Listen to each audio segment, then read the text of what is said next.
Maybe you've got a tune that you'd like to sing for the whole world to hear. Well, the questions might be, how do you get it recorded, and who and what do you bring to the studio?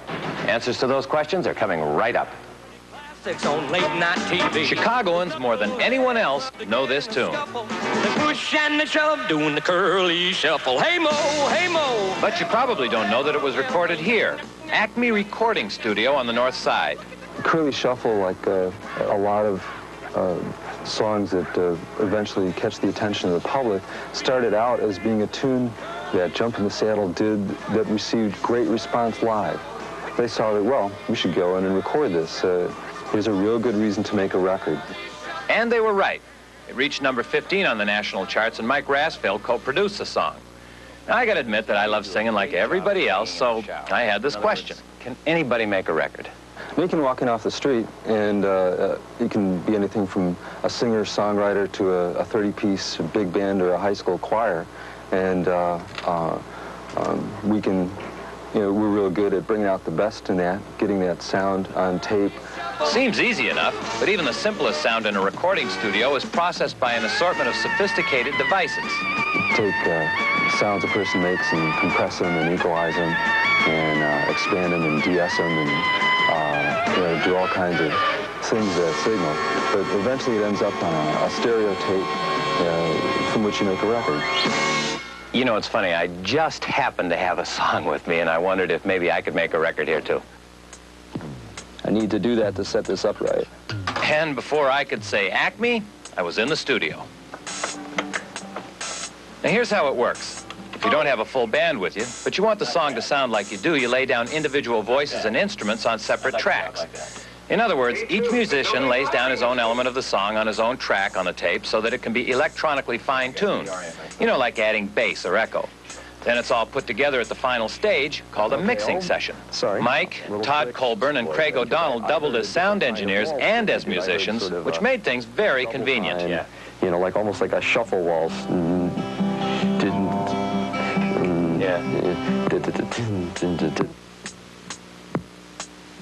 The song is entitled The Room at the Top of the Stairs, and it was written by a friend of mine named Lindy Holland from Dallas. What we'd like to do now is give you a visual demonstration of how a song might be recorded in a studio. After the drum track is down, we add my guitar. Then Craig, the engineer, becomes Craig, the musician.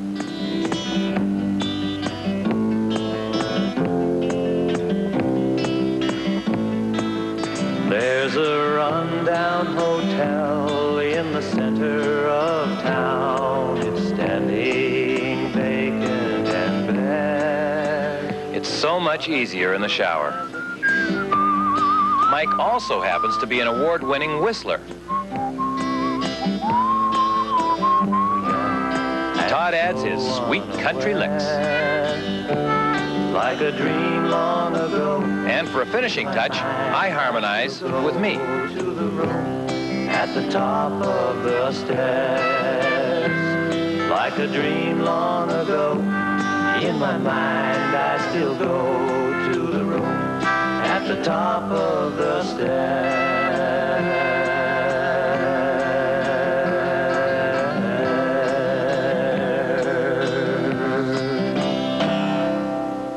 But here's where a song really makes it or breaks it: the mix session.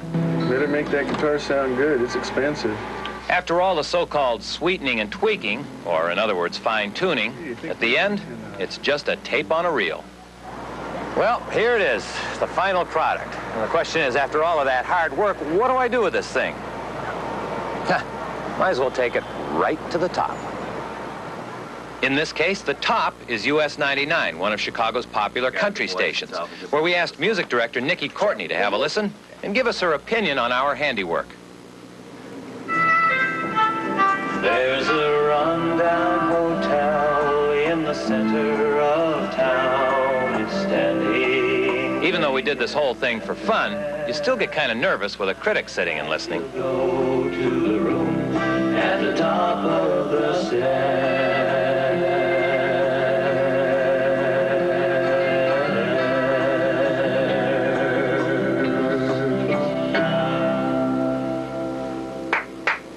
What do you think? I'm impressed. impressed. I am impressed. Lyrically, that is a great Isn't that a beautiful song? Yeah. Yeah. And the hook. I mean, by the end of the song, I could sing along with it. I'm impressed. Nikki might have been impressed, but I haven't gotten any phone calls from Nashville yet. I'm not surprised. We'll be right back.